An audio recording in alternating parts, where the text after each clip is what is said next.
Refused aid. Refused protection. Refused protection. Rowan staggered back a step as though struck. Of course she had refused. He, the one person meant to protect her above all, had been the first to abandon her. What worth was the protection of cowards and traitors after that? He turned away from the council, pressing a trembling hand against the cold stone pillar beside him. His throat burned, his vision blurred, but he blinked the weakness away. There was no time for mourning, only action. Find her, he ordered, voice hoarse but unyielding. Find her, or I swear by every god that watches us. Your titles, your lands, your heads will be forfeit. The council scattered, fear spurring them faster than loyalty ever had. Left alone in the cavernous chamber, Rowan leaned heavily against the pillar, his chest rising and falling in ragged gasps. He had come home to reclaim a life he had shattered with his own hands, but all he found were ruins. He closed his eyes again, and he could almost hear her voice, soft, broken, calling for him in the dark. Rowan, why won't you believe me? He gritted his teeth so hard his jaw ached. I was a fool, he whispered to the empty hall. A fool who abandoned the only light I ever had. Behind him, unseen, a figure slipped through the shadows, hesitating before revealing herself. It was Merla, Alara's former handmaid, aged but fierce, her eyes glistening with tears. My lord, she said, voice quivering. I know where she is. Rowan turned, heart leaping painfully against his ribs. Speak, he rasped, crossing the floor in 2 strides. He gripped her shoulders, not even realizing how tightly. Merla winced slightly but did not pull away. She had waited too long for this moment, when justice might finally be done. She lives beyond the eastern woods, my lord, Merla said, in a village so small it scarcely has a name. She has made a life for herself.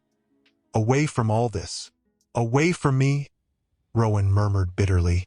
The maid hesitated, then added, almost whispering, and she is not alone. Rowan's brows furrowed.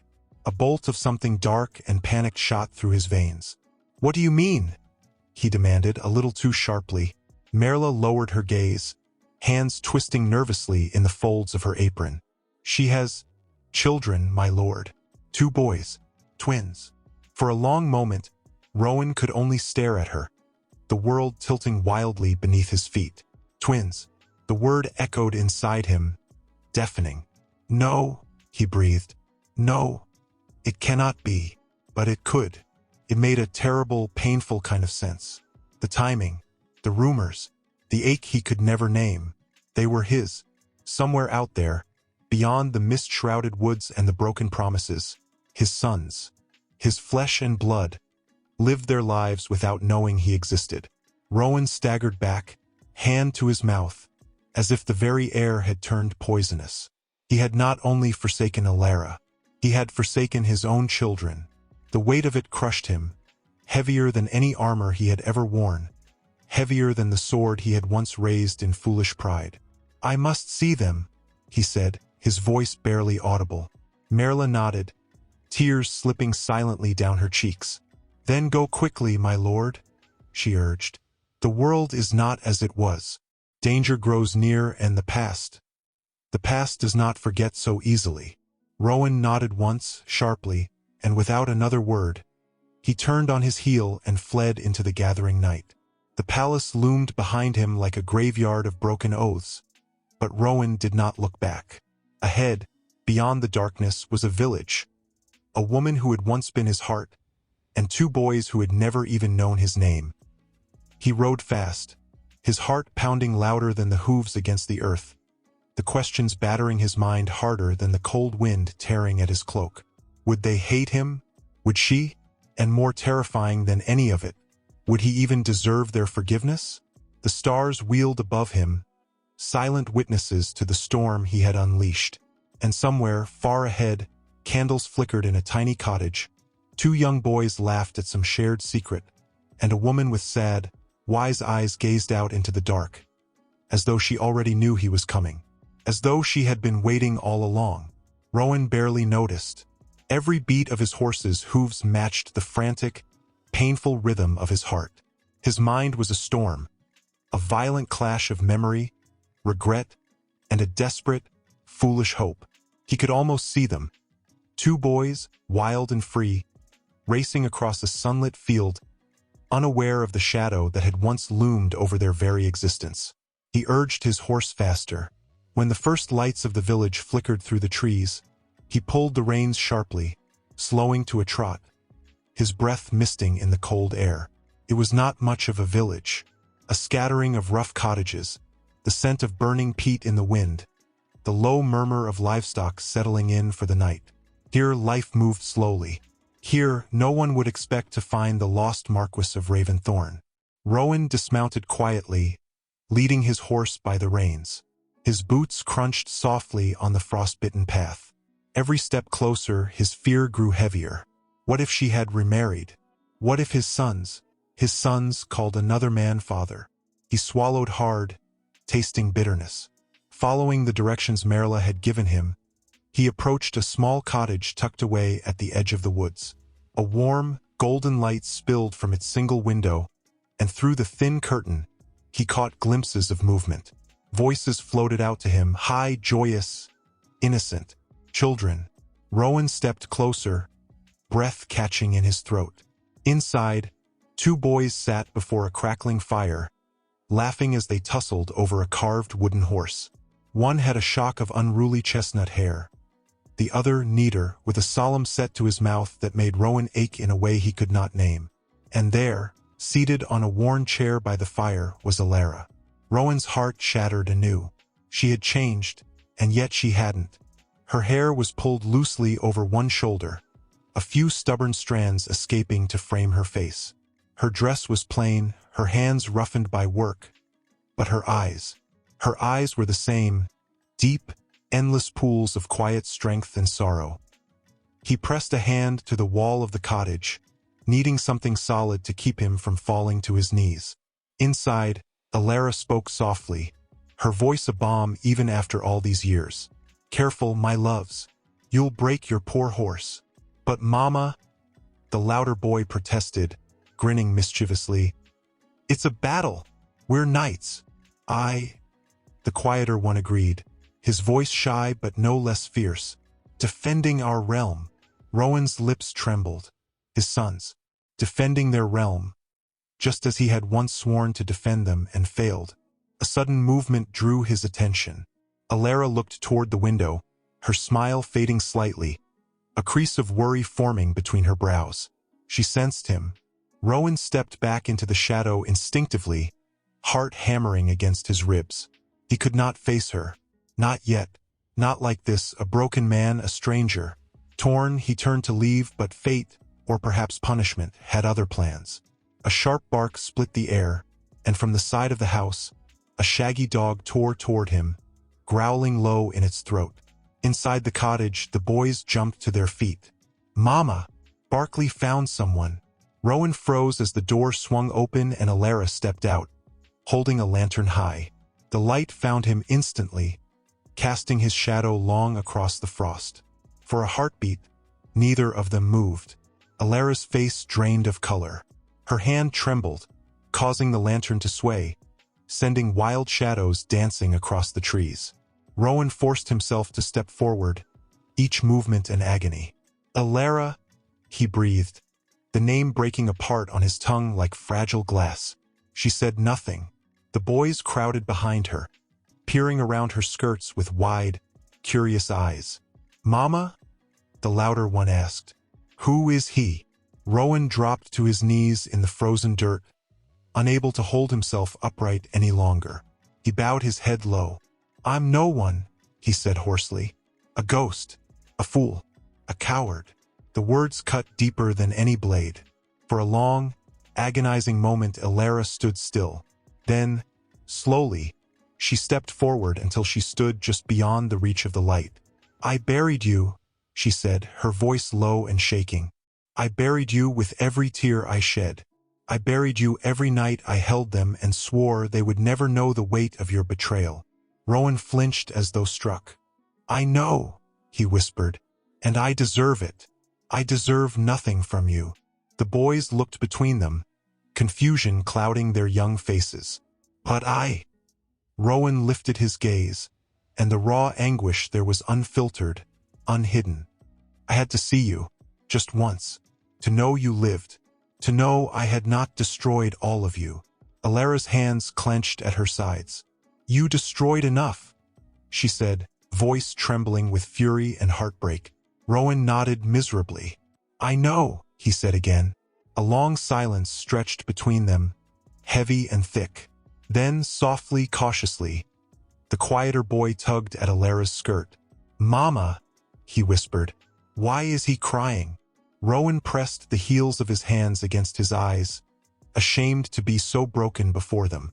Alara looked down at her sons, her heart breaking all over again. She knelt beside them, gathering them close. This man, she said carefully, each word a wound, was someone I loved once, someone who left. The louder boy frowned. Did he leave because he didn't love you? Alara closed her eyes, swallowing hard. No, she said finally. He left because he was afraid. Rowan lifted his head, meeting her gaze. There was no hatred there, only pain and an endless aching sorrow. I was wrong, he choked out. About everything. About you. About what mattered. Alara rose to her feet. Her sons pressed against her sides like twin sentinels. And now? She asked, voice brittle. Rowan struggled to his feet, every bone in his body screaming against the weight of his guilt. Now, he said, voice breaking, I would give my life to make it right. A gust of cold wind swept between them, carrying away the warmth of the firelight, leaving only raw, naked truth. Alara studied him for a long, agonizing moment. Then, without a word, she turned, gathering her boys and leading them back inside. The door closed softly behind her, shutting out the night. Rowan stood alone beneath the endless, pitiless stars. He had found her. He had found them. But he was not forgiven. Not yet. Perhaps not ever. And yet, for the first time in what felt like a lifetime, he dared to hope. Because hope, even the smallest ember, could ignite a fire strong enough to warm even the coldest winter night. But his feet would not move. Somewhere inside that little cottage, his sons were laughing, breathing, dreaming, living lives he had never been a part of. And Alara, fierce and wounded and achingly beautiful, had built a world without him. He had no right to ask for entry, and yet he stayed. Hours passed. The village lights flickered out one by one. Only the faintest glow remained from the cottage, like a stubborn ember refusing to die. Finally, as the first weak hints of dawn tinged the sky, the door creaked open again. Alara stood there, wrapped in a heavy cloak, her hair messy from sleep, her face pale and drawn. Rowan straightened instinctively, every muscle taut. She regarded him in silence, the way one might regard a stray dog too pitiful to chase away. You're still here, she said, her voice flat. I will stay, Rowan answered quietly. As long as you allow it. A flicker of emotion passed over her face. Disbelief, pain, something dangerously close to anger, but she mastered it quickly. You can't undo the past, she said, her voice sharp. You can't stand here all night and expect the years to disappear. I know, he said, voice raw. I don't expect forgiveness. I don't even expect kindness. But I need to know them, even if only from a distance. Alara hesitated, the fight clear in her posture. You think you can just step into their lives? She said bitterly. After 5 years? No, he whispered. I know I don't deserve it. Another long silence. Only the wind answered them, stirring the frostbitten leaves at their feet. Alara looked away, as if the sight of him hurt too much. You destroyed her, she said, her voice so soft he almost didn't hear. The woman you loved. You killed her with your absence, Rowan. His throat closed painfully. I know, he rasped. And now? She shook her head, almost laughing. But there was no humor in the sound, only brittle exhaustion. Now you expect to build something from ashes. I expect nothing, he said, stepping closer, his voice shaking. But if you let me, I will spend the rest of my life trying. At that, she finally looked at him fully, and the depth of grief in her eyes was like a blade through his chest. You say that now, she said bitterly. But when the guilt fades, when the burden grows heavy again. Rowan dropped to one knee before her, not out of strategy, not out of pride, but because his legs could no longer hold the weight of what he had done. He bowed his head. Test me, he whispered. Hate me, curse me, make me suffer, but let me prove it. Alara swayed slightly, as if the force of his desperation was a blow. I can't protect them from you, she said, her voice breaking. If you leave again, if you hurt them, I will not. He vowed, so fierce, so broken. The words were less a promise and more a prayer. She closed her eyes tightly, her breath misting in the cold air. Inside the cottage, one of the boys stirred, calling out sleepily, Mama! Alara flinched. Without another word, she turned and slipped back inside, leaving the door ajar. It was not an invitation. It was not forgiveness. It was something rawer, more uncertain. A crack in the fortress she had built around her heart. Rowan rose unsteadily, his knees stiff from the cold, and followed. Inside, the air was warm and thick with the scent of burning wood and dried herbs. It wrapped around him, alien and familiar all at once. The boys blinked up at him from their makeshift bed by the fire, their small faces flushed with sleep. Mama? The louder one said, clutching his blanket. Who's the man? Alara crouched beside them, brushing their hair tenderly from their faces. His name is Rowan, she said carefully, voice trembling just slightly. He's someone from before. The boys stared at him with wide, unblinking eyes. Rowan knelt again, lowering himself to their level. I am sorry, he said, voice thick. I have been gone too long. I do not deserve your trust, but I would like, if you allow, to know you. The louder boy frowned. Know us? He repeated, suspicious. The quieter one tilted his head, studying Rowan with the same piercing gaze that stared back at him in the mirror every morning. You look sad, the boy said softly. Rowan smiled, a broken, aching smile. I am, he admitted. Very sad. The louder boy wrinkled his nose. Mama says sad people can be dangerous, he said bluntly. Alara stiffened beside them. Rowan's smile faltered. She is right, he said seriously. But sadness can also mean someone knows what it is to lose something precious. And I have lost too much. The boys exchanged a look only siblings could share, some silent conversation passing between them. Finally, the quieter one crept forward a step, reaching out a tentative hand. Rowan held his breath. Small fingers brushed his. It was the lightest touch, a whisper, a ghost, but it shattered something deep inside him. He bowed his head again, blinking back tears. Thank you, he breathed. The louder boy remained wary, but something in his posture softened too. Alara watched all of it with a heart too battered to trust and too tender to ignore. She wrapped her arms around her sons protectively, as though shielding them from a storm that might still come. You may stay, she said quietly, almost unwillingly. For now. Rowan looked up, hope flaring painfully in his chest. I will not leave, he said. A shadow crossed her face. We'll see, she whispered. And though the fire crackled, and the room grew warmer, Rowan felt the cold hand of uncertainty tighten around his heart. He had been granted a sliver of a chance. But would it be enough? Outside, the pale light of dawn crept slowly over the village, touching everything with a fragile, tentative gold.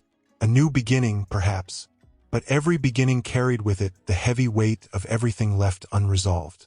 And Rowan knew, with a certainty that filled him with both hope and terror, that the real battle had only just begun. He couldn't stop staring at them. The boys had returned to their games, their laughter tentative but real. They built imaginary castles from firewood and waged heroic battles with sticks. Each movement, each gleeful shout twisted something deeper inside Rowan's chest. They should have been his to protect, his to guide. Instead, they had grown under the watchful gaze of a woman he had abandoned to loneliness. Alara moved about the cottage with a quiet efficiency, preparing a simple meal. She did not look at him. She hadn't since she allowed him in. Rowan's mouth was dry. Every word he wanted to say felt like an intrusion. He cleared his throat, the sound loud in the tiny space. "Alara," he began, voice rough. She didn't turn around. "You should leave before they get attached," she said simply, as if she were commenting on the weather. Rowan closed his eyes, the ache unbearable. "I cannot," he said quietly. "Not again." She placed a loaf of bread onto the table with more force than necessary, the sharp thud making both boys glance up. "You made a choice," she said, voice low and dangerous. "You chose to believe lies. You chose to walk away without a word, without a fight." Rowan rose slowly, every movement measured, as if suddenness might break the fragile ground between them. "I chose wrong," he said, his voice almost a whisper. "Every day since, I have lived with that choice burning inside me." Alara finally turned then, and her eyes, those eyes, were full of a fury that had never died. "You destroyed everything," she snapped, and the boys froze mid-play. "You shattered me, Rowan. You left me to carry your shame. Alone." Rowan's hands trembled at his sides. "I was a fool," he said, hating the weakness in his voice. "I listened to vipers instead of the woman I loved." Alara laughed, a hollow, broken sound. "Love?" she repeated, her voice cracking. "You call that love?" "I call it what it was," Rowan said, stepping closer despite the way she flinched. "And what it still is." Alara shook her head fiercely, backing away until her shoulders hit the wall. "You don't get to say that," she hissed. "Not after 5 years." The boys watched, silent, sensing the storm without understanding its weight. Rowan's gaze dropped to them, and he dropped to one knee, placing a hand over his heart. "I do not ask for you to forgive me," he said, directing the words to Alara, but loud enough for their small ears. "I do not ask you to forget. I only ask you to let me stay near, to prove, however long it takes, that I can be more than my past." Alara's breath hitched, her fists clenching at her sides. "And if you fail again?" she whispered. Rowan lifted his gaze, steady and burning. "Then I will bear it," he said. "I will bear your hatred, your scorn, your silence, but I will never abandon them. Or you." A silence thicker than nightfall filled the room. The louder boy, emboldened by the stillness, tiptoed closer to Rowan. He stared at him with wide, uncertain eyes. "Are you really a knight?" he asked, voice full of suspicion and awe. Rowan smiled brokenly. "I was," he said softly. "Once. Poor one. Not brave enough when it mattered." The boy considered this, then nodded solemnly. "You can stay," he said, "but you have to fight monsters with us." The younger one grinned shyly and nodded too. Rowan laughed, a raw, choked sound that tasted of salt and grief, and bowed his head deeply. "It would be my greatest honor." Alara watched all of it, her heart a battlefield of wounds old and fresh. She wanted to scream at them, to gather her sons in her arms and shield them from the man who had already hurt her beyond repair. But she also saw something else. She saw the way Rowan's eyes softened when he looked at them, the way he knelt low, humbling himself before children who didn't yet understand the darkness that clung to him. He wasn't the same man who had ridden away in anger and doubt. He was a man hollowed out by regret, shaped by suffering, desperate for redemption. And that terrified her more than anything, because part of her wanted to believe him. Part of her heart, traitorous and still tender after all these years, whispered that maybe it wasn't too late. But hope was a cruel blade, and she had learned its cut too well. The bread on the table sat untouched, growing stale. The fire crackled, but the warmth didn't quite reach her bones. Rowan knelt there still, one hand resting lightly on the carved wooden horse the boys had dropped. He looked up at her then, and for a moment, just a heartbeat, she saw the boy he had been. the boy who had once sworn to love her until the end of his days. "I will not leave again," he said, voice so quiet only she could hear it. Elara closed her eyes, as if shielding herself from the power of those words. She wanted to believe. God's help her. She wanted to believe, but the past hung over them like a blade, and even the softest promises could not erase the scars burned deep into her soul. Without a word, she turned back to the table and tore a piece of bread, placing it before the boys. Rowan remained kneeling, waiting for a sign that might never come. The boys began to eat, laughing and chattering, the momentary storm forgotten in the way only children could forget. Elara placed a third piece of bread on the table, silently, without looking at him. It was not forgiveness. It was not acceptance. But it was something. Rowan rose slowly, reverently, and sat at the edge of the table, distant but present. His hands shook slightly as he reached for the bread, holding it as though it were a precious relic. He had not earned his place. He might never fully earn it. But for now he was here. And sometimes hope was not a roaring fire.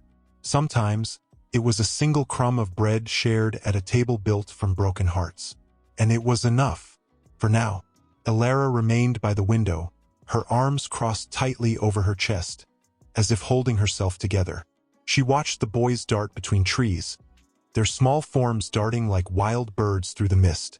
Finally, after what felt like a lifetime trapped in the suffocating quiet, she spoke. "You said you listened to lies," she murmured, her voice so low he had to strain to hear. "Who?" Rowan swallowed hard. He had known this would come. He had prepared 1,000 words, 1,000 justifications. Now, standing before her, none of them seemed enough. "The Duke of Harrington," he said finally, the name tasting of venom. He told me you had betrayed me, that you carried another man's child." The words shattered the fragile peace in the room. Elara turned slowly, her eyes burning with a fury that made Rowan flinch. "And you believed him," she said, her voice deadly soft. "Without proof, without question." Rowan nodded miserably. "I was young," he whispered, "arrogant.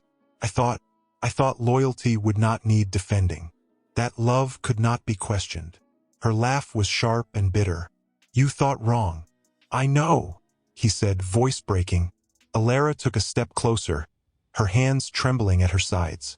"I begged you," she said, each word a knife. "I begged you to trust me.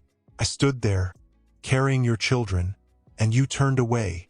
Rowan closed his eyes, shame clawing through him. "I failed you," he said. "I failed them." The wind howled outside, rattling the thin windows. When Rowan opened his eyes again, she was closer, only a few feet between them. Her gaze pierced him, unrelenting. "Why now?" she demanded. "Why come back after all this time?" Rowan struggled to find the words. How could he explain the years of emptiness? The nights he woke in strange lands, calling her name? The way every battle, every hollow victory, felt like another nail in the coffin of his soul? "Because I never stopped loving you," he said finally, voice cracking. "Because every breath I took without you tasted like ash. Because I wanted to be the man you deserved." Tears glistened in Elara's eyes, but she blinked them away fiercely. "You're too late," she said, though her voice lacked conviction. "I will wait," Rowan said, stepping closer, his hand reaching out, then hesitating, suspended in the air between them. "For as long as it takes." The sound of laughter burst from outside again, bright and pure, shattering the unbearable tension. Elara turned away, pressing a hand against her mouth as if to stifle a sob. Rowan let his hand fall, his heart breaking anew. The door creaked as the boys stumbled back inside, arms full of twigs and wildflowers. Their cheeks were flushed, their eyes sparkling with pride. "Look, Mama!" the louder one cried. "We found the biggest sticks." The younger one beamed shyly, holding out a scraggly bouquet of crushed daisies. "For you," he said. Elara knelt down, gathering them into her arms, burying her face in their hair for a long, trembling moment. Rowan watched, his throat tight with longing. He had missed everything. Their first steps, their first words, their first battles and bruises and triumphs. He was a stranger to them. And yet, when the younger boy turned and offered one small, battered daisy in his direction, Rowan nearly wept. He knelt slowly, his movements careful, as if the slightest wrong step might shatter this fragile offering. "Thank you," he whispered, taking the flower with reverent hands. The boy grinned, missing one of his front teeth. "Mama says flowers make people strong," he said matter-of-factly, "even if they're broken." Rowan closed his eyes briefly, the words carving into his very soul. "She's right," he said. He tucked the flower carefully into the folds of his worn cloak, a sacred talisman against the darkness inside him. Alara rose to her feet, smoothing the boy's hair with trembling hands. "You too," she said, her voice gentler now. "Why don't you show Rowan the river? It's not far." The boys hooped with excitement, grabbing Rowan's hands before he could even react. He stumbled forward, dazed, heart hammering. Alara met his eyes briefly. A warning, a test, 1,000 things she couldn't say aloud. "Don't break them. Don't break me." Rowan nodded, understanding more deeply than words could express. The boys dragged him out into the pale light of morning, their chatter filling the air. Alara stood at the doorway, watching them go, her hands clasped tightly in front of her. And for the first time in years, she allowed herself, just for a moment, to hope. Maybe, just maybe, broken things could be made whole again. But deep inside, she knew the road ahead was long, and not every ghost was so easily banished. As Rowan disappeared into the mist with their sons at his side, Alara closed her eyes and prayed. Not for the man he had been, but for the man he was trying, desperately, to become. Because if he failed this time, there would be no forgiveness left to give, only ruin. Rowan let them guide him, his heart pounding louder than the crunch of leaves underfoot. They spoke in quick bursts of excitement, overlapping each other's words. "You have to see the river," the louder boy exclaimed, his eyes bright. "We built a bridge." "But it's only half a bridge," the younger one corrected, puffing his chest out proudly. "We made it from old logs and stones."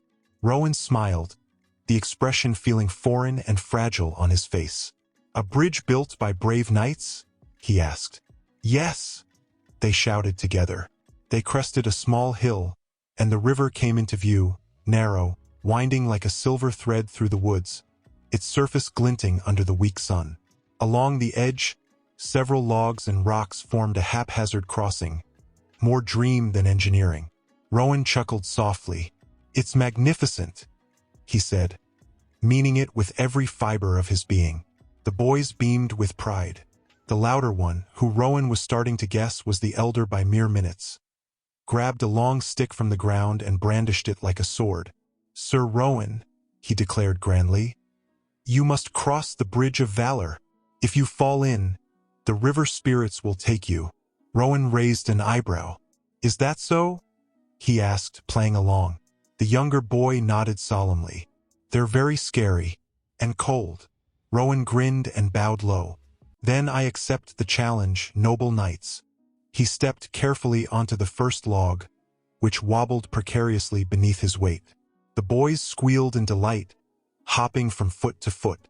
Rowan inched forward, arms outstretched for balance, heart pounding in his ears, not from fear of falling, but from the sharp, painful joy of being here, with them, in this stolen moment of laughter.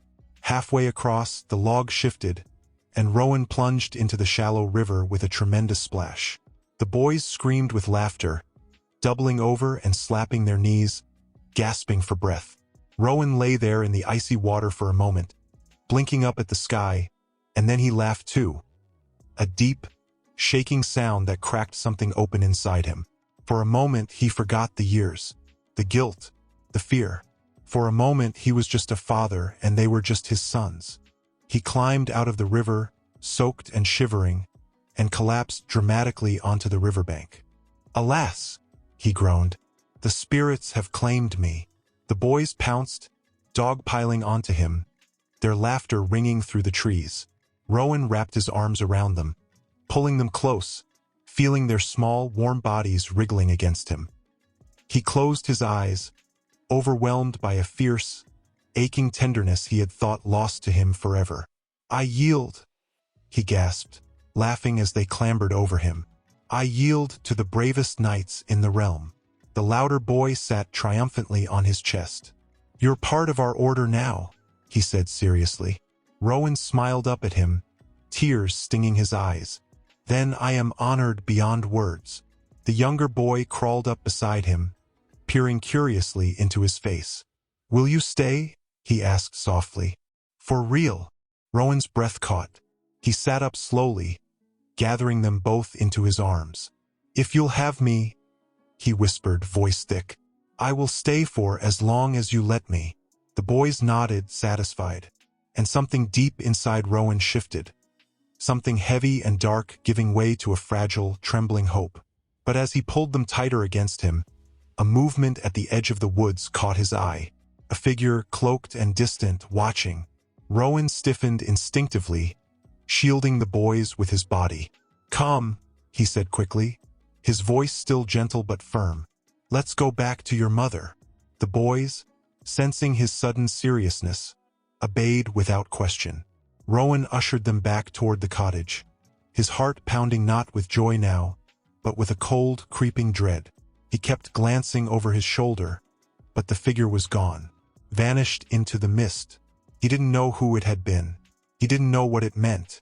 But he knew one thing with certainty. Their quiet life was not as safe as it seemed. And the past, no matter how deeply buried, never stayed silent for long. He reached the door and rapped gently, pushing it open before Alara could answer. She was stirring a pot over the fire, the faint aroma of stew filling the small space. She looked up, frowning immediately when she saw the tension in his face. "What's wrong?" she asked, voice low. Rowan glanced down at the boys, who were already kicking off their boots, chatting about river monsters and daring leaps. "Later," he murmured, his voice tight.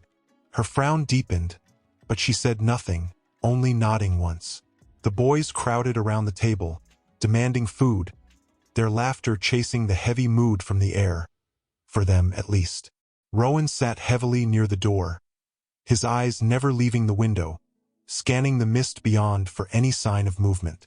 Alara served them in silence, setting bowls in front of the boys before crossing to him, pressing a bowl into his hands. "You're soaked," she said under her breath. "You'll catch your death." Rowan gave a hollow chuckle, lifting his eyes to meet hers. Would it matter? The flash of pain that crossed her face made him hate himself anew. "Eat," she said shortly, retreating to her own seat. Rowan forced himself to sip the stew, though he barely tasted it. His mind raced. Who had been watching them? Why?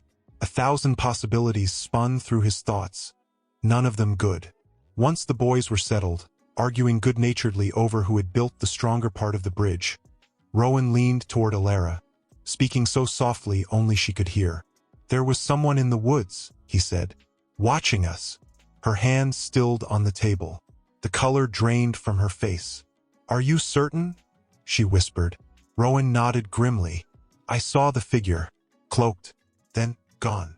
Alara set her spoon down carefully, as though any sudden movement might crack the fragile world they had built. "We've lived quietly here for years," she murmured. No one has ever bothered us." Rowan heard the slight tremor in her voice. He reached across the table, his hand brushing hers before she pulled away. "Maybe it's nothing," he said, though he didn't believe it. Alara rose abruptly, moving to bolt the door and pull the curtains tight. The boys barely noticed, too busy reenacting some imaginary battle with their spoons. Rowan stood as well, heart pounding. "I'll stay up tonight," he said. "Keep watch." "You don't have to," she began, but he cut her off gently. "I do," he said. "I will." For a long moment, she looked at him, searching his face for something. A lie, perhaps, or weakness. Finding neither, she sighed, her shoulders sagging. "Fine," she said. "But if anything happens, I'll protect you." Rowan interrupted, fierce and low. No matter what. She looked away, blinking rapidly. The evening passed slowly, every creak of the cottage settling into Rowan's bones like a warning. The boys eventually drifted into sleep by the fire, their heads nestled against each other. Rowan pulled a chair near the window, wrapping himself in a blanket, his eyes fixed on the night outside. His muscles ached from the cold river water still dampening his clothes, but he did not move. He listened to the soft breathing of his sons, to the gentle stirring of Alara as she moved through the small home, to the pulse of the night beyond, heavy and waiting. Hours dragged by. The moon shifted across the sky, cloaking the forest in silvery light. Just as his eyes began to sting with exhaustion, Rowan saw it again, a flicker at the edge of the trees. He straightened instantly, his hand flying to the dagger still strapped beneath his cloak. "Alara," he said sharply, his voice low but urgent. She was already awake, watching him with wide, frightened eyes from her place by the hearth. "Stay with them," he said, jerking his chin toward the boys. He moved to the door, unlatching it with careful, silent fingers. Cold air rushed in, sharp as a blade against his skin. He slipped out into the night. The village lay silent around him, cottages dark and slumbering. Only the forest moved, the branches whispering secrets to the wind. Rowan moved swiftly toward the trees, every step deliberate. He didn't call out. He didn't demand. The intruder showed themselves. He knew better. This was no accident, no curious villager. Someone had come here with a purpose. As he reached the edge of the woods, he paused, letting the silence settle over him. Then he heard it, a branch snapping underfoot, to the east. He turned, moving toward the sound. The mist thickened here, swirling in ghostly tendrils, and he strained to see through it. Another step, another. A shadow moved ahead, fleeting but real. Rowan gripped his dagger tighter, his breath loud in his ears.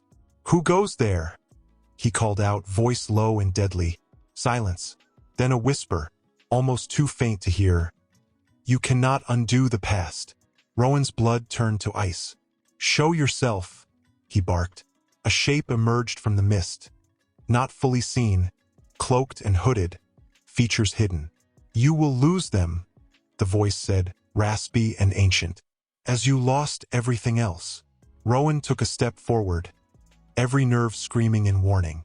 "What do you want?" he demanded. The figure tilted its head, studying him. "Justice," it said simply, "or vengeance. It matters little." Rowan tensed, ready to spring. But in the blink of an eye, the figure melted back into the mist, leaving only the echo of its words hanging in the frozen air.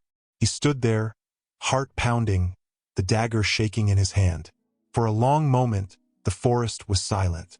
Then, very faintly, he heard a child's cry from the cottage. Rowan ran. He tore back across the clearing, his boots slipping in the frost, his heart seizing in terror. The cottage door stood open. The fire inside had dimmed to embers. And Alara was standing in the doorway, clutching a knife, her face wild with fear. "They tried to get in," she gasped, voice breaking. Rowan caught her as she stumbled, steadying her. "The boys?" he choked out. "Safe," she whispered. "I locked them in the bedroom." "But—" her voice faltered, her whole body trembling. Rowan pulled her close, one hand cupping the back of her head. "We'll protect them," he said fiercely, vowing it with everything he was. "Whatever it takes." Alara clung to him for a breathless, broken moment before pulling away, her face set in grim determination. "We have to leave," she said. "Tomorrow." Rowan nodded. He understood now. The past wasn't just chasing them. It had found them, and it would not stop until it claimed everything they loved. Alara paced the floor, her face pale but set with fierce resolve. She moved like a woman who had been forced to prepare for escape before, each step quick, methodical. Rowan watched her, his heart heavy with 1,000 unsaid things. The boys slept, oblivious behind the locked bedroom door. Their small bodies curled close together under the quilts Alara had stitched with her own hands.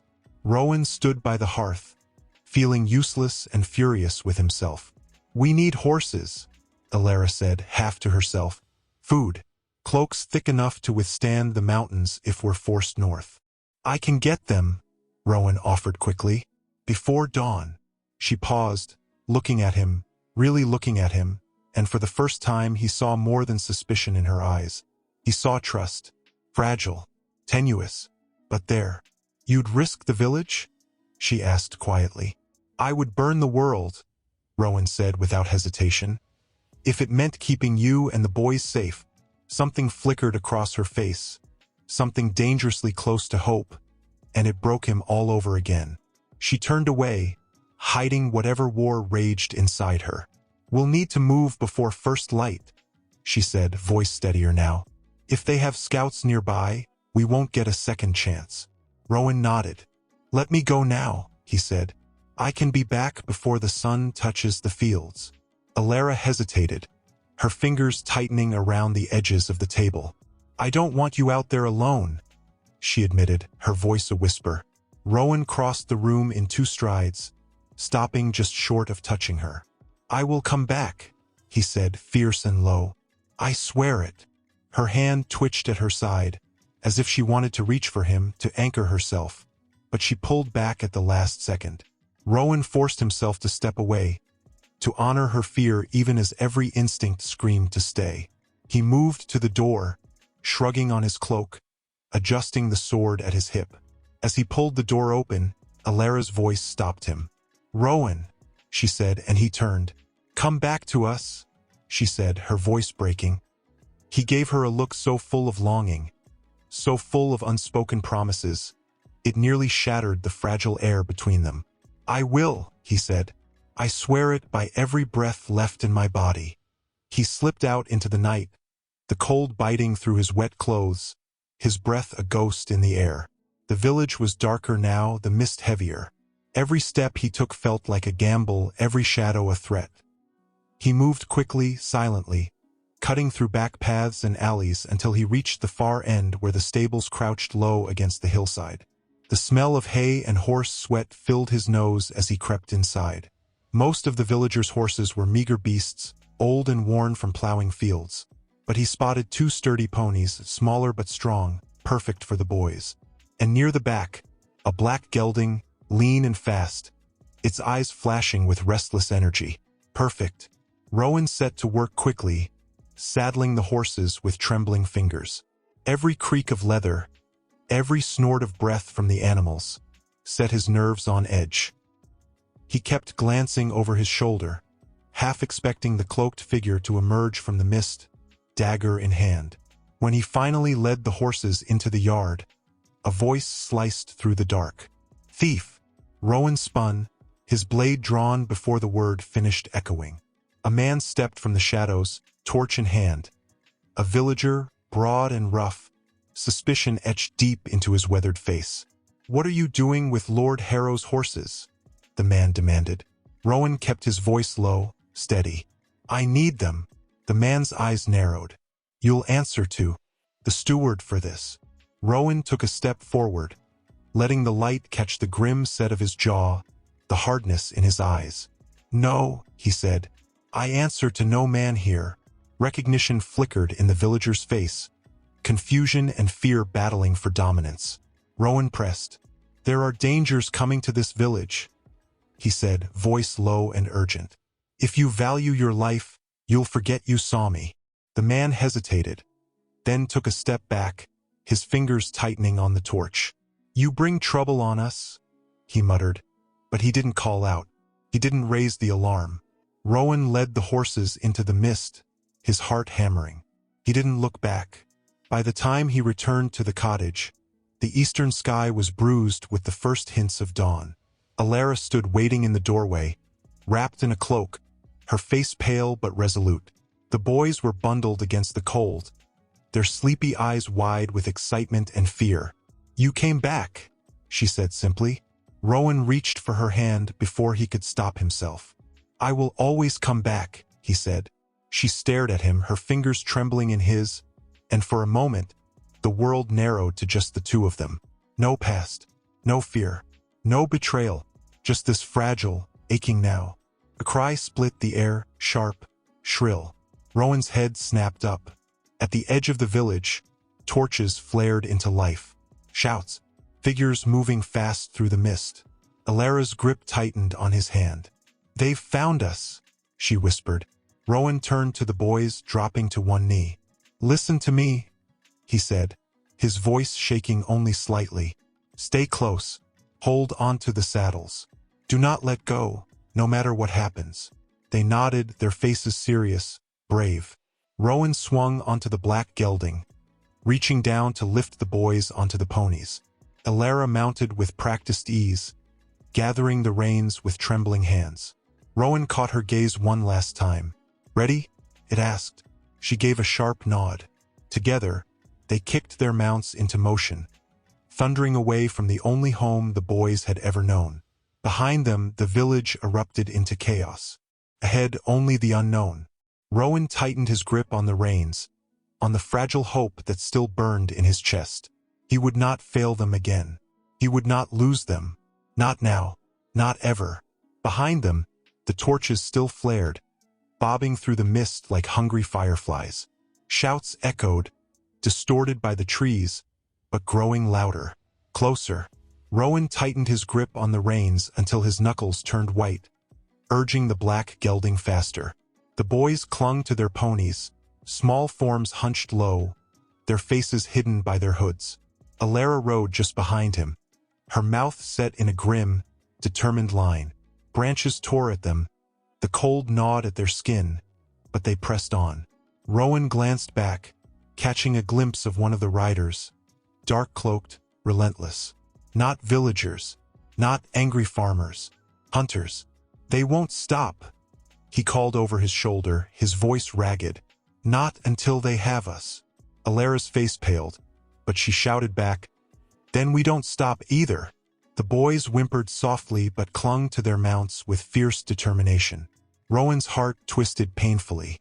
They should have been safe, asleep in warm beds, dreaming of silly games and brave nights, not fleeing for their lives through a frozen forest. Up ahead, the trees thinned slightly, the ground sloping downward toward a ravine. Rowan slowed just enough to pull alongside Alara. "We need to split them," he said urgently. "Confuse them." Alara shook her head fiercely. "I won't leave you." "You won't," Rowan said, his eyes burning into hers. "But if we ride together, they'll catch us. If we divide, we have a chance." She hesitated, her whole body trembling with the weight of choice. Rowan leaned closer, his voice breaking. "Trust me." The memory of betrayal flickered across her face, but after a heartbeat, she nodded. "I'll take the boys east," she said. "I'll draw them west," Rowan answered. He slowed the gelding, letting her and the boys surge ahead along the lower path. Then, with a harsh cry, he jerked his mount toward the western trail, crashing through the underbrush, making as much noise as he could. A shout went up from the pursuers, a command. Half of the torches veered after him. "Good." Rowan ducked low against his horse's neck, the icy wind tearing at his cloak. The forest blurred past him in a smear of black and gray. Behind him, the pounding of hooves grew closer. They were gaining. A fallen log loomed across the path. Rowan gritted his teeth, spurred the gelding harder, and leapt. The horse cleared the obstacle with a grunt of effort, landing hard on the other side. Rowan twisted in the saddle, catching a glimpse of one of the riders, close enough to see the flash of steel in his hand. They meant to kill him, not capture. Kill. He turned back, his mind racing. He couldn't outrun them forever. And if he fell, if they caught him, Alara and the boys would be next. He had to buy them more time. Rowan veered sharply, plunging into a denser part of the woods where the trees grew thick and gnarled. The branches clawed at him, tearing at his cloak and face, but he pressed on. The torches struggled behind him, the riders cursing as they fought the close-packed trees. Rowan grinned grimly, blood trickling from a gash on his forehead. Good. Let the forest fight for him. A sudden clearing opened ahead, a frozen pond stretching wide and glassy under the pale moonlight. Rowan pulled up hard, his horse snorting and pawing the ground. Behind him, the riders burst into the clearing, fanning out. Trapped, Rowan slid from the saddle, drawing his sword in one fluid motion. The steel caught the moonlight, gleaming cold and deadly. He planted himself between the horse and the oncoming riders, his breath misting in the air, his muscles singing with tension. One rider urged his mount forward, a cruel smile twisting his lips. "Give it up, my lord," the man sneered. "There's no one left to save you." Rowan tightened his grip on the sword. "I don't need saving," he said, voice low and dangerous. "I need only time." The rider laughed, a harsh, ugly sound, and charged. Rowan met him head-on. Their swords clashed with a sound like shattering ice, sparks flying. Pain blossomed in Rowan's shoulder as the rider's blade grazed him, but he didn't falter. He drove his own sword up under the rider's arm, and the man screamed, tumbling from his horse. Another rider came at him, then another. Rowan fought like a man possessed, every strike fueled by the faces of his sons. The curve of Alara's mouth when she smiled, the weight of every regret he carried like chains. He cut one down, then another, but they kept coming. Blood dripped from a gash at his side, blurring his vision. He stumbled, barely parrying a blow that would have split him in two. He couldn't hold them off much longer. But even as his body screamed for surrender, his heart roared one truth louder than any pain. They are safe. That was all that mattered. He would die here if he had to. Another blow knocked him to his knees.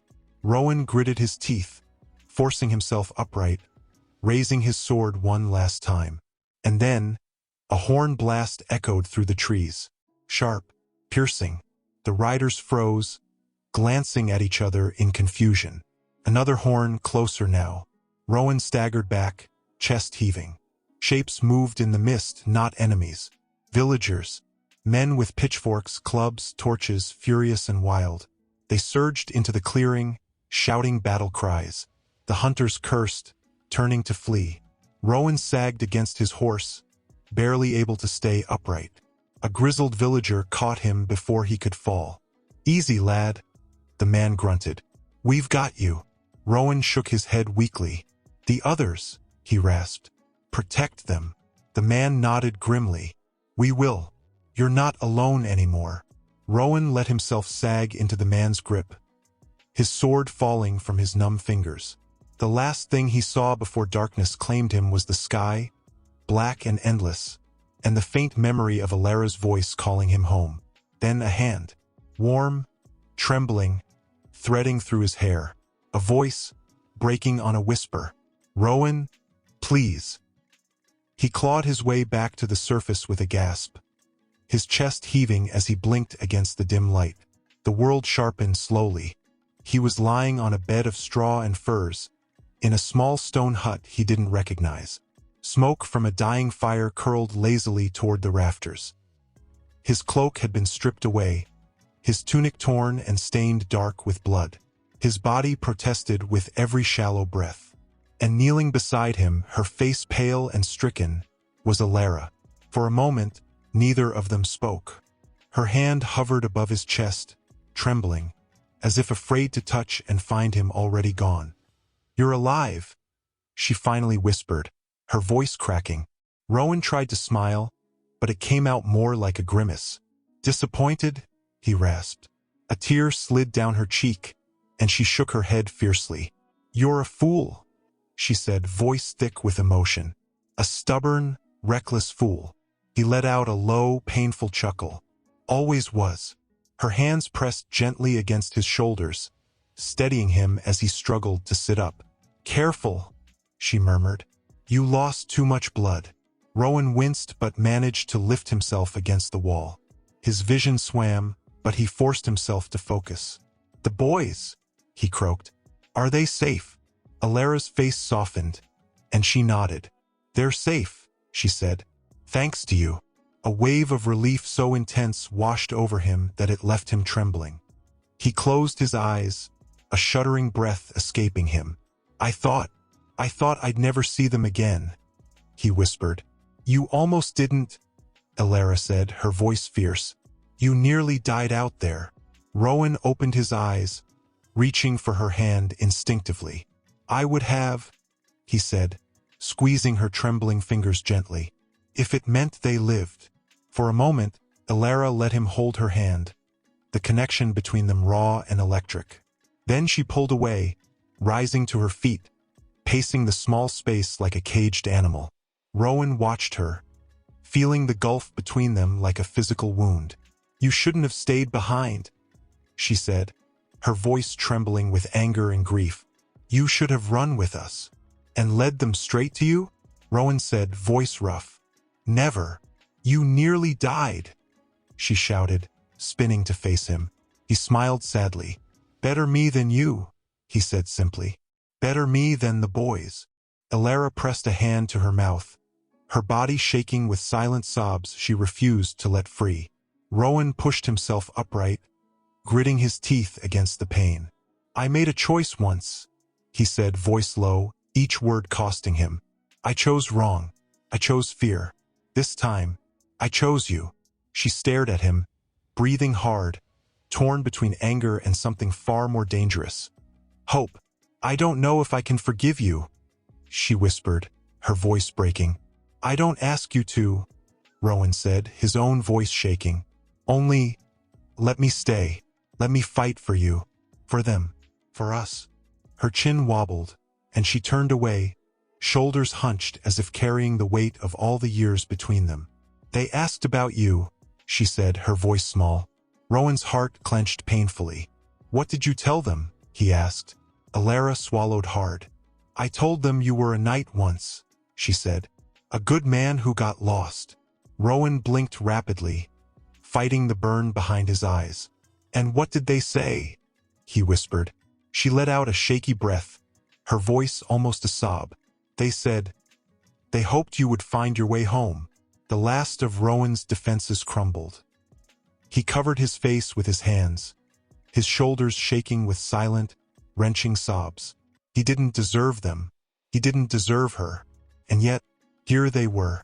Elara knelt beside him again, her hands reaching for his without hesitation this time.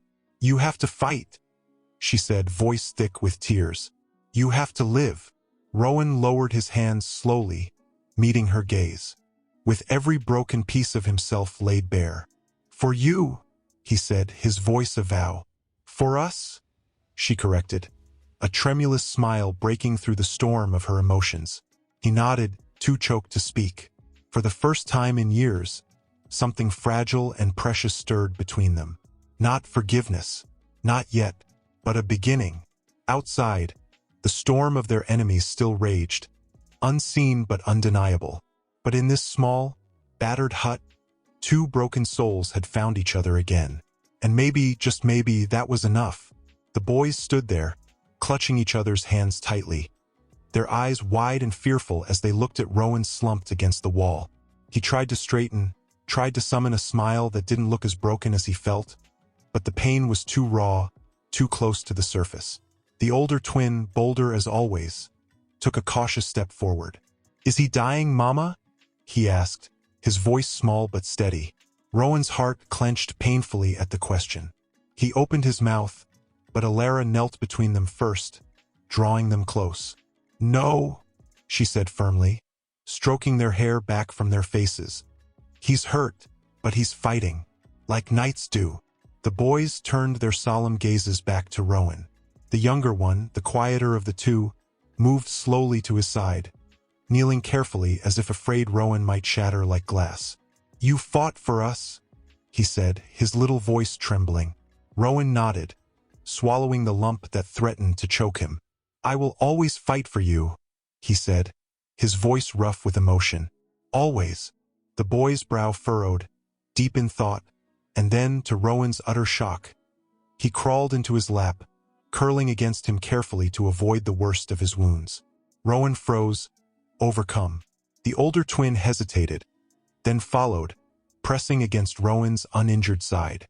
Tears burned Rowan's eyes as he wrapped his arms around them both, pulling them close, breathing in the scent of their hair. their small solid weight grounding him. "I'm sorry," he whispered into their hair. "I'm so sorry I wasn't there before. I'm so sorry you had to be brave without me." The boys said nothing. They didn't have to. Their tiny arms around him said everything. Alara watched from a distance, her hands pressed to her mouth, her chest rising and falling with silent sobs. Rowan tightened his arms, feeling their hearts beating against his own, feeling the broken pieces inside him slowly knit back together. "You're our papa," the younger one mumbled against his chest, as if it were the simplest truth in the world. Rowan squeezed his eyes shut, the tears spilling free now, unstoppable.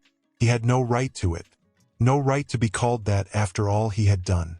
And yet, he pressed a trembling kiss to the tops of their heads. "I will be," he vowed softly. "If you'll let me, I will be." The boys clung tighter. The hut was silent except for the crackling of the fire and the soft, broken sounds of healing. Not of wounds, but of hearts. Finally, Alara approached, kneeling beside them. Her hand brushed Rowan's cheek lightly, her touch feather-soft. "We have to move soon," she said, her voice thick but steady. Rowan nodded, carefully shifting the boys so he could look her in the eye. "I'm ready," he said. "Wherever you go, I go." For a moment, the pain and betrayal and fear that had defined them for so long seemed to lift, replaced by something fragile but fierce. A bond reforged by fire and sorrow and hope. Alara nodded, her fingers brushing his for the briefest moment. "We ride at first light," she said. The boys nodded too, solemn and brave. Rowan closed his eyes for a breath, letting the weight of the moment settle deep in his soul. He would not fail them again. No matter what lay ahead, no matter what darkness hunted them through the wilds, he would be their shield, their father, their home. He opened his eyes, meeting Alara's gaze across the firelight. And for the first time in what felt like forever, he saw not just pain there, but trust. Fragile, bruised, but alive. It was more than he deserved, and he would spend the rest of his days proving himself worthy of it. Outside, the winds howled like wolves in the night, but inside the little stone hut, a family, broken, battered, and born anew, clung to each other with the kind of strength that no enemy could ever truly destroy. There was no time for weakness. Outside, the mist clung to the earth like a living thing, swallowing the landscape in ghostly silence. Every breath steamed in the cold air. Every step sounded too loud. Rowan secured the saddlebags on the horses with shaking hands, checking and rechecking the straps until Alara laid a hand on his arm. "They're ready," she said, her voice low but certain. He looked at her, the determination in her eyes, the way she carried herself as though the world might break but she would not, and something deep in him steadied. He nodded. The boys climbed onto the ponies without complaint, their small hands gripping the reins tightly, their eyes flickering between their parents with nervous energy. Rowan swung onto his horse, biting back a groan as the wound along his ribs pulled sharply. Alara mounted beside him, her gaze sweeping the misted horizon. "West," she said, "toward the old woods. If we can make it across the river before nightfall, they'll lose our trail." Rowan nodded, adjusting his cloak against the bitter wind. He caught her gaze for a breath, a shared understanding passing between them. No more running apart, only together. He turned to the boys, offering a tight smile. "Stay close," he said. "No matter what happens, you ride. You don't stop unless we say." They both nodded, eyes wide and solemn. Alara gave a sharp whistle, and the horses moved forward at a careful trot, their hooves muffled by the frost-hardened earth. They slipped through the trees like shadows, moving fast but careful, every sound magnified in the silence. Rowan kept glancing over his shoulder, every instinct, screaming for danger, but the mist held its secrets close. Hours passed, the sky brightening into a pale, cloudy gray. The boys whispered between themselves to stay brave, to remember they were knights, not children, and Rowan's heart twisted painfully each time he caught a fragment of their chatter. They deserved better than this, better than a life lived in fear and flight. But he would give them everything he had left. A sharp crack split the air behind them, the unmistakable sound of a branch breaking underfoot. Rowan stiffened instantly, signaling Alara with a quick, sharp gesture. She pulled the boys' ponies closer, her eyes scanning the woods. The sound came again, closer this time. Voices, faint but growing. "They're tracking us?" Rowan hissed, drawing his sword in one fluid motion despite the agony in his side. Alara's jaw tightened. "Ride," she said to the boys, her voice steely. "Just like we practiced.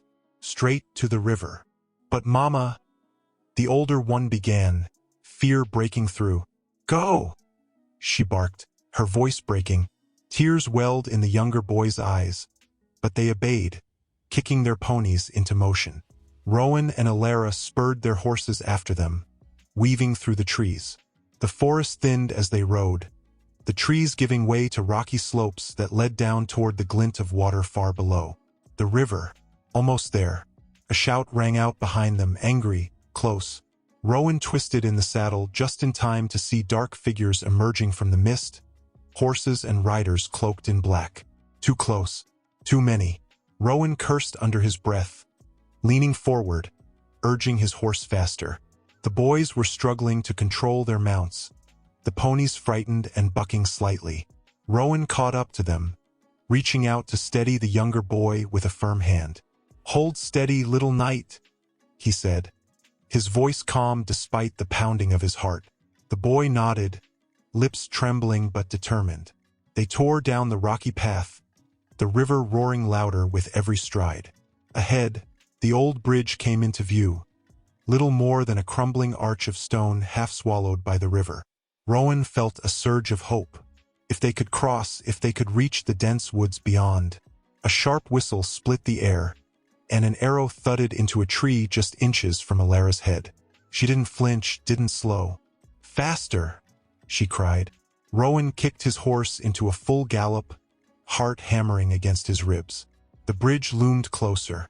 One of the boys cried out, his pony stumbling, nearly throwing him. Rowan veered sharply, swooping down to grab the reins, steadying the panicked animal. He didn't think. He didn't breathe. He just moved. They reached the bridge together, the horse's hooves slipping on the frost-slicked stones. Rowan glanced back. The riders were closing fast, too fast. They wouldn't all make it if they stayed together. He turned to Alara, shouting over the roar of the river. "Take them! Get them across!" She hesitated, her face stricken. "I can hold them," he insisted, brandishing his sword. "No," she began, but Rowan cut her off. "Trust me," he roared. Alara's face crumpled for a heartbeat. Then she grabbed the boys' reins and drove them across the bridge. Rowan wheeled his horse around to face the oncoming riders. He planted himself in the center of the bridge's mouth, a lone figure against the mist and stone, sword flashing in the dim light. A wall, a barrier, a father. The first rider charged, blade raised high. Rowan met him head-on. The clash of steel echoed across the river as Rowan fought, every blow fueled by love and fury and the desperate, stubborn refusal to lose them again. He didn't know how long he held them off. Minutes, hours, a lifetime. Pain blurred his vision, blood slicked his hands. But he did not fall. Not until he heard Alara's voice across the river, faint but fierce. "Rowan, now!" He turned, gasping, and saw them, Alara and the boys, safe on the far side, waving him forward. He spurred his horse, breaking free of the melee, galloping across the crumbling bridge just as the stone beneath him began to crack and give way. The bridge crumbled behind him in a thunderous roar, sending riders and debris plunging into the raging river below. Rowan barely made it to the other side, slumping against his horse's neck. Alara caught him as he fell, her arms strong around him. "You stubborn, stupid man," she gasped, tears streaming down her cheeks. Rowan managed a weak smile, reaching up to touch her face. "But we're free," he whispered. "For now," she said, holding him tight. The boys rushed to his side, clutching his cloak, their faces streaked with tears but alight with fierce pride. "You did it, Papa," the older boy said, voice trembling. Rowan closed his eyes, overwhelmed by love so fierce it made the pain disappear for a breathless moment. "No," he whispered. "We did it. Together." And as they turned and disappeared into the deeper woods, leaving the broken bridge and their pursuers behind, Rowan knew this was only the beginning. But for the first time in a long, long time, he wasn't afraid. Rowan's breaths came shallow and quick, every movement sending new waves of pain through his battered body. But he forced himself to stay upright, to guide the horse steadily behind Alara and the boys. They didn't speak. There was only the soft crunch of hooves on wet leaves and the occasional sniffle from the boys, who rode close to Alara's side, their eyes wide and fearful. After what felt like endless hours, they came upon a clearing, a sheltered hollow surrounded by ancient stones, half sunk into the ground like forgotten sentinels. Alara pulled her horse to a stop, her breath clouding in the air. "Here," she said softly. "We'll rest here for the night." Rowan nodded, sliding heavily from his horse. His legs almost buckled beneath him, and he grabbed the saddle to steady himself. Alara was beside him in an instant, her hands firm on his arm. "You're bleeding again," she said, voice taut with worry. "It's nothing," he lied, forcing a smile. She glared at him, the kind of look that once could have made him laugh, if there had been anything left in him but exhaustion. "Don't be foolish," she muttered, half dragging him toward a mossy stone where he could sit. The boys dismounted too, moving carefully, glancing at their father with a mixture of awe and fear, as if they were afraid he might crumble before their eyes. Alara worked quickly, tearing strips from her cloak to bind Rowan's side. Her hands were sure, but he could feel the tremble beneath her skin. He reached for her wrist lightly, his fingers brushing against hers. "You're trembling," he murmured. "So are you?" She shot back, her voice thick. He smiled faintly, leaning his head back against the stone, closing his eyes for a moment. The boys huddled close to the fire Alara built, their faces pale in the gathering gloom. Rowan forced himself to sit straighter. "We need a plan," he said hoarsely. "They'll regroup. They'll come after us again." Alara nodded, adding more twigs to the fire. The flames caught slowly, throwing long shadows across their tired faces. "I know," she said. Rowan turned to the boys, his heart clenching painfully at the sight of them shivering in their cloaks. Too small, too vulnerable. He beckoned them closer. They came hesitantly, sitting cross-legged before him. "I need you both to be strong," he said quietly. "Stronger than you've ever been." The older boy, always the first to rise to a challenge, straightened his back. "We're knights," he said fiercely. "We're not afraid." Rowan reached out, resting a hand on each of their heads. "Good," he said, his voice breaking, "because I can't do this without you." The younger one blinked up at him, wide-eyed. "You won't leave again?" he asked in a small, trembling voice. Rowan's heart shattered anew. He dropped to his knees before them, ignoring the pain, grasping their small hands in his larger, scarred ones. "Never," he whispered fiercely. "I will never leave you. Not for anything." They stared at him a moment longer, then threw themselves into his arms, clinging tight. Rowan buried his face in their hair, breathing them in, feeling the way their small hearts beat against his. Alara watched from the fire, her arms wrapped tightly around herself, her face illuminated by the flickering light. Rowan looked up, meeting her eyes. "I swear it," he said to her, to them, to himself. "No matter what comes, no matter how hard it gets, I'll stay." For a long moment, Alara said nothing. Then she rose, crossed the clearing, and knelt beside them. She reached out and pulled them all into her arms, Rowan included. And for a fragile, fleeting moment, there were no enemies, no battles, no fear, only family, only hope. The boys eventually fell asleep, curled together like pups beside the fire. Rowan and Alara sat side by side, watching the flames dance. The silence stretched between them. Not heavy now, but something different, something almost tender. "You should rest," Alara said softly, not looking at him. Rowan shook his head, wincing slightly. "I'll keep watch," he said, You need sleep more than I do. She turned to him then, her eyes dark and shining in the firelight. You can't protect us if you're dead on your feet, she said, her voice cracking with the weight of everything they had endured. I won't let anything happen to you, he said again, more stubbornly. She stared at him for a long moment, then leaned her head lightly against his shoulder. Rowan froze, barely daring to breathe. Her hair smelled of smoke and wildflowers, and the weight of her against him felt like a gift he hadn't earned, but one he would die before he ever let go again. You don't have to do it alone anymore, she whispered. He closed his eyes, resting his cheek against her hair. I know, he whispered back.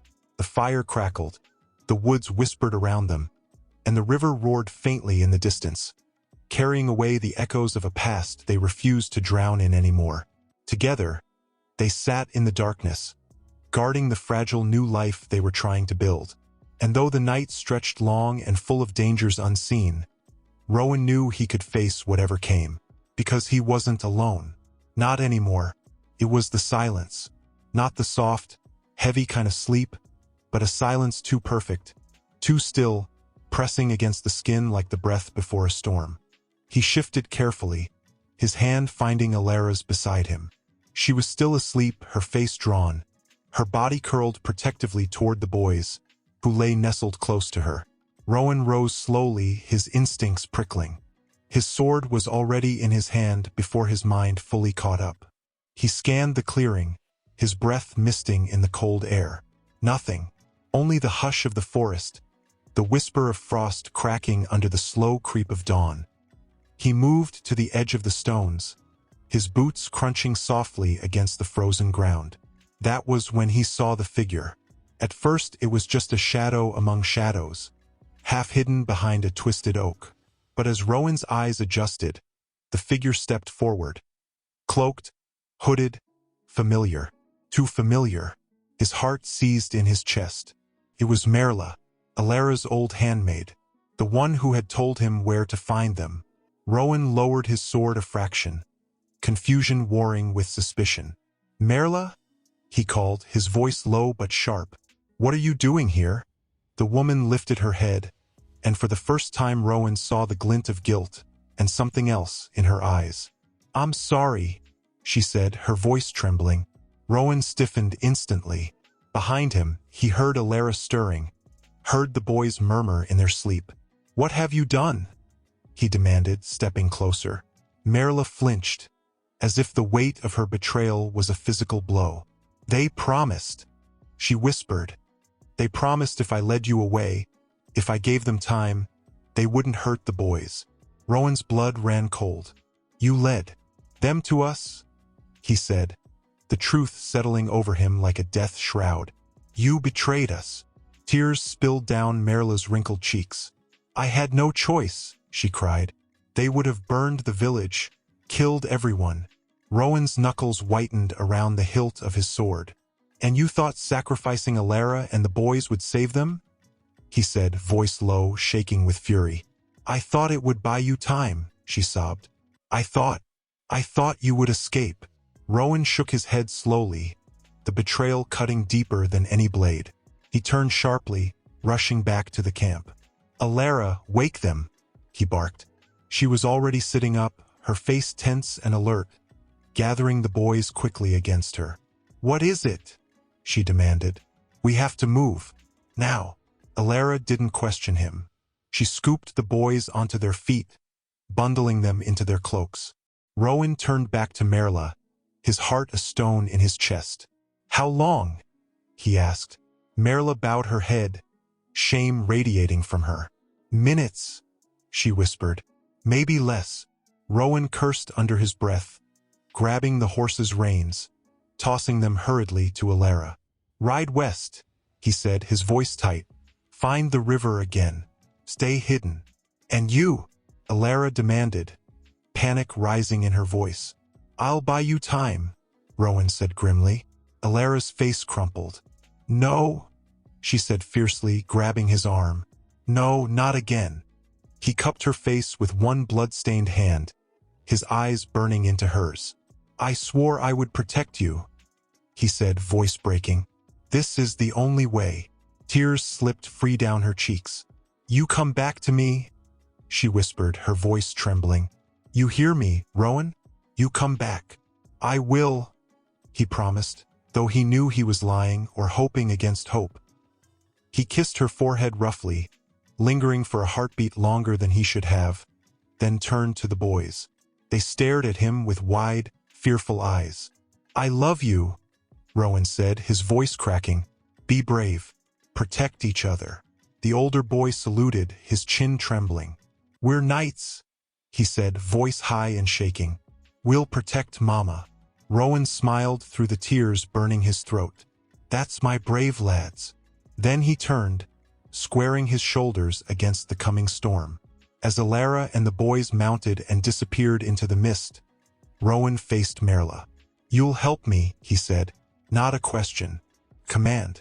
She nodded miserably, wiping her face with shaking hands. Rowan gripped his sword tighter, hearing the pounding hooves in the distance, the shouts, the sharp bark of dogs. He took a deep breath, steadying himself. He would give them everything he had left, even if it cost him everything he was, even if it meant he never saw them again. Because love, true love, was never about holding on. It was about letting go.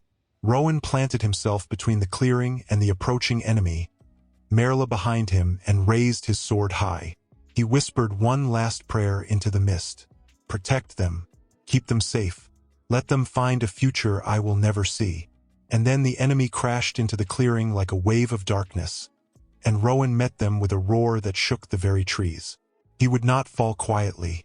He would not die ashamed. He would fight for them, until his last breath, until the world forgot his name. But they would live. They would live, and that would be enough. But there was no warmth inside her, only a growing terror that gnawed at her with every step they took away from Rowan. The forest closed in, dark and ancient, and every snapping branch behind them sounded like footsteps, every gust of wind like a whispered threat. She dared not look back. If she looked back, she might turn around. If she turned around, she might lose them all. The boys were silent now, sensing the weight of the danger around them, their usual chatter swallowed by fear. Alara guided the horses westward, toward the river, just as Rowan had told her. Her hands were numb with cold and panic, but she forced herself to think, to plan. Rowan was buying them time. He was risking his life again. For them, for her, and she had let him. Tears blurred her vision, but she blinked them away furiously. There would be time for morning later if there was a later. Ahead, the trees began to thin, and she caught a glimpse of water through the branches. We're almost there, she whispered, more to herself than to the boys. But just as she urged the horse faster, a figure stepped into their path. A rider, cloaked, sword drawn, his face hidden by a helm. Alara reined in sharply, the boys crying out in fear. The horse reared, and she struggled to control it, keeping her body between the boys and the threat. The rider raised his sword, and Alara saw the emblem etched into the steel. The Duke's men. Panic clawed at her throat. Go! She screamed at the boys, shoving them toward the trees. Run! The older one hesitated, terror freezing him in place, but the younger grabbed his hand and pulled him into the underbrush. Alara swung down from the horse, drawing the small dagger she kept hidden at her waist. She had no illusions. She was no warrior, but she would die before she let them take her sons. The rider advanced, his sword gleaming. Alara stood her ground, dagger trembling in her hand. You're brave, the rider said, his voice muffled by the helm. But you won't stop us. I don't need to stop you, she hissed. I just need to slow you down. The rider laughed, a low, cruel sound, and charged. Alara braced herself. But before he could reach her, a cry tore through the woods, a roar so furious, so filled with raw, primal rage that it froze the air itself. Rowan. He crashed through the trees like a storm, bloodied, battered, his sword a blur of silver fury. The rider barely had time to turn before Rowan was upon him. Steel clashed against steel with a scream of sound. Sparks flew. Alara stumbled back, clutching the boys to her as they watched. Rowan fought with the desperation of a man who had nothing left to lose and everything to protect. The rider was skilled, but Rowan fought like a man possessed. Each blow was a promise. Each step forward, a vow. Not this time. Not them. Not her. The rider lunged, but Rowan turned the blow aside, driving his sword deep into the man's side. The rider gasped, staggering back, blood spilling from the wound. Rowan stood over him, chest heaving, his sword dripping red. The rider fell. It was over. For now. Alara rushed to him, the boys clinging to her skirts, tears streaking their dirt-smudged faces. Rowan swayed where he stood, the sword slipping from his fingers. She caught him before he could fall, wrapping her arms around him, feeling the heat of his blood soak into her cloak. "You came back," she whispered, her voice breaking. "I said I would," he rasped, a ghost of a smile on his bloodied lips. "You're bleeding," she choked out, trying to examine the wound, her hands frantic. He caught her wrists, holding them still. "No time," he said hoarsely. "More will come." She shook her head, tears spilling freely now. "You can't fight anymore," she cried. "You'll die." Rowan leaned his forehead against hers, closing his eyes. "If it keeps you safe, it's worth it." "Don't say that," she sobbed, pulling him closer. "Don't you dare say that." The boys were weeping now too, their small voices breaking in fear and grief. Rowan opened his eyes, looking at them, at her. "I love you," he said, voice rough and raw. "All of you." Alara cupped his face in her hands, her tears falling onto his cheeks. "Then live," she whispered fiercely. "Live for us." For a moment, he hesitated, caught between the crushing weight of his sins and the fragile, breathtaking beauty of their hope. Then he nodded. "I'll live," he promised, voice trembling. "For you." Alara kissed his forehead, her heart breaking and mending all at once. She helped him to the horse, lifting him with a strength born of desperation. The boys clambered up too, clinging to Rowan's cloak. Alara mounted behind them, wrapping her arms around them all. She kicked the horse into motion, riding hard toward the river, the mist closing behind them like a door. They didn't look back. They couldn't. The past was burning behind them, but ahead there was still a future waiting. If they could reach it, if they could survive just a little longer. And as they rode into the rising sun, Alara held them tighter, whispering prayers into the cold morning air. Prayers for hope, for forgiveness, for another day together. And Rowan, battered and broken, held onto them all with what strength he had left. He would not let go. Not now. Not ever. Alara reined in the horse, her heart hammering in her chest.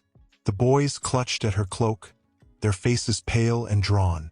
Rowan, slumped heavily against her, barely conscious, his breath shallow and strained. "This is it," she whispered, more to herself than to them. "This is where we'll be safe." She prayed she was right. She slid from the saddle, her legs trembling, and helped the boys down first, steadying them with a hand on each of their small shoulders. Then she turned to Rowan. He tried to dismount on his own, stubborn to the end, but his knees buckled the moment he hit the ground. Alara caught him, her arms wrapping around him with desperate strength, lowering him gently to sit against the cold stone wall. He coughed, a low, rattling sound, and blood speckled his lips. Alara wiped it away with trembling fingers, her heart shattering with every breath he took. "You need rest," she said fiercely. "You need time to heal." Rowan smiled weakly, the corners of his mouth barely lifting. "Time," he rasped. "That's one thing we don't have much of." "Don't you dare," she snapped, her voice breaking. "Don't you dare give up now." The boys sat down beside him, one on each side, their small hands reaching out to touch his arms, his cloak, as if anchoring him to this world. Rowan closed his eyes for a moment, breathing in the scent of them, dirt, sweat, fear, and life. So much life. He would not leave them. Not now. Not ever. Alara rose, pacing the courtyard, scanning the woods beyond. It was too quiet. No birdsong, no rustle of leaves, the kind of silence that spoke of danger. She forced herself to think clearly. They needed food, water, a place to hide if they were found. She turned to the boys. "Stay with him," she said, her voice steady despite the terror clawing at her insides. "I'll search the abbey." The older one nodded solemnly, drawing a small dagger from Rowan's belt and holding it with both hands. Rowan opened one eye, smiling faintly. "Protect your mother," he whispered. The boy nodded fiercely. Alara disappeared into the shadows of the ruined abbey, her footsteps soft and swift. The boys sat silently beside Rowan, their small bodies pressed against him for warmth. Minutes stretched into hours. Rowan drifted in and out of consciousness, the world around him blurring into fragments. The boys' whispers, the creak of ancient wood, the wind sighing through the broken stones. Then a sound. Not Alara's light steps. Heavy boots. More than one pair. Rowan forced his eyes open, struggling to rise, every movement agony. The boys looked at him with wide, terrified eyes. "Hide!" he croaked. "Now!" They hesitated only a second before scrambling behind a fallen pillar, crouching low. Rowan pushed himself upright against the wall, sword in hand, though it felt like lifting a mountain. The figures emerged from the woods, cloaked, armed. Hunters. The Duke's men. Rowan set his jaw, tightening his grip on the sword. He would not fall. He would not fail. Not with them watching. The leader stepped forward, lowering his hood. Rowan's heart stuttered. It wasn't just any soldier. It was Sir Alric, once Rowan's closest friend, once the man he had trusted with his life. "Rowan," Alric said, his voice low, almost pitying. "You should have stayed away." Rowan coughed. "Blood." Tycoon returns to find his ex-wife raising twin boys he never knew existed after his abandonment. A single horse thundered down the dirt road leading to the palace gates, its rider cloaked in black and silver. The figure leaned forward, urging the beast faster, as though chasing a past he could never quite outrun. Rowan, the Marquis of Raventhorn, once the shining star of Valdier's nobility, now returned home after nearly 5 years lost to the world.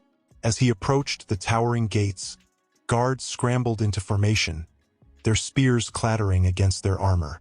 "Halt!" cried one, stepping forward, hand trembling slightly on the hilt of his sword. Rowan slowed his steed, lifting his hood to reveal a face both familiar and changed. His once boyish features had hardened. Scars traced his jawline, and his deep green eyes, once lively, now flickered with something heavier, something broken. It's Lord Rowan," the guard stammered, bowing hastily. Rowan dismounted in a single, fluid motion, his boots sinking slightly into the damp earth. He ignored the whispers gathering behind the gates, the way the villagers peered from windows and alleyways, pressing children to their chests. They remembered.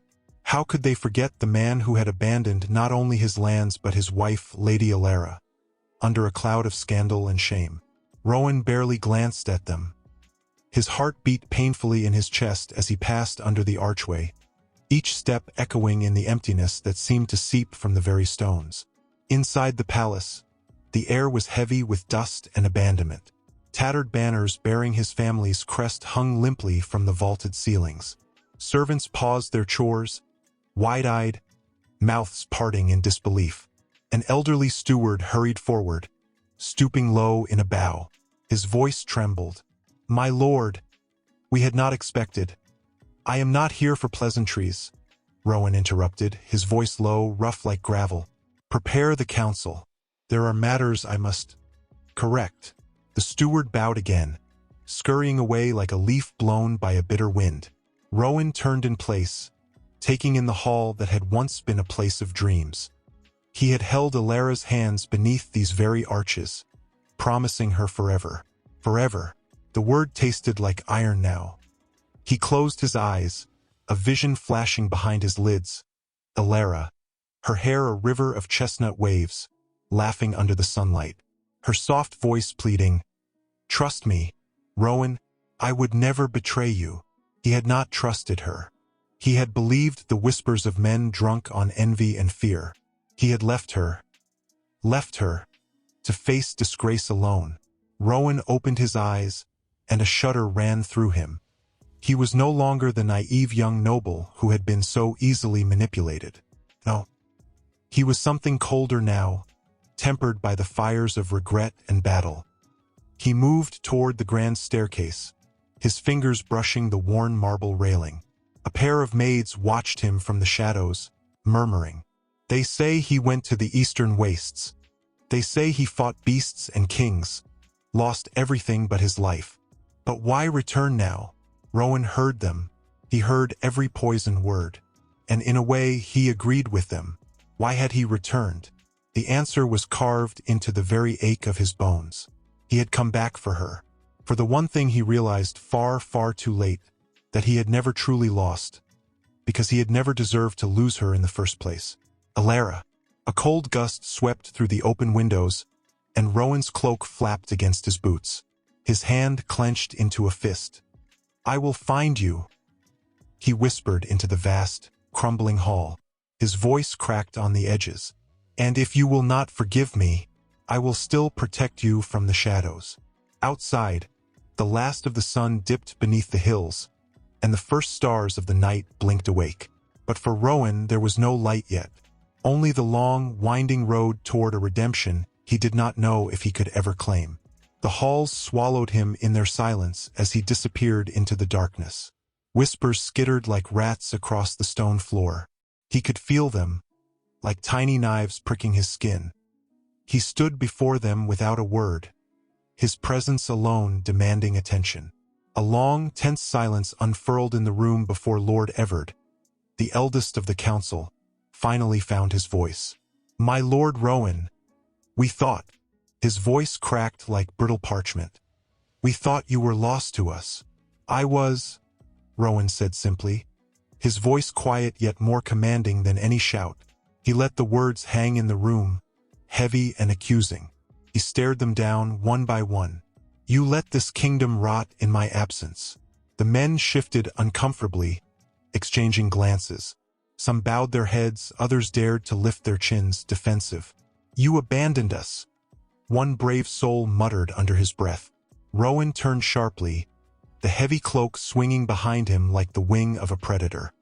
He approached the speaker, a younger lordling not much older than a boy, until they stood nearly nose to nose. "And what would you have done?" Rowan hissed. His green eyes burned, alive with a rage so ancient it nearly sizzled the air.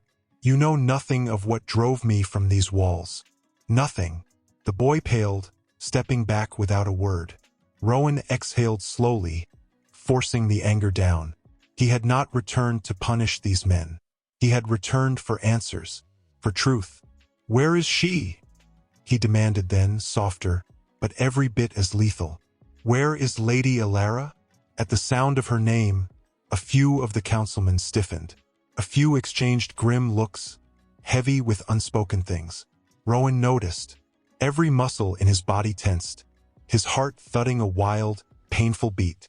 She no longer resides within the city walls, my lord," Lord Everard said carefully. "After the accusations, after your departure, she disappeared." "Disappeared," Rowan echoed, the word tasting like ash in his mouth. "You let her vanish?" "We believed it was her wish," another said quickly. "She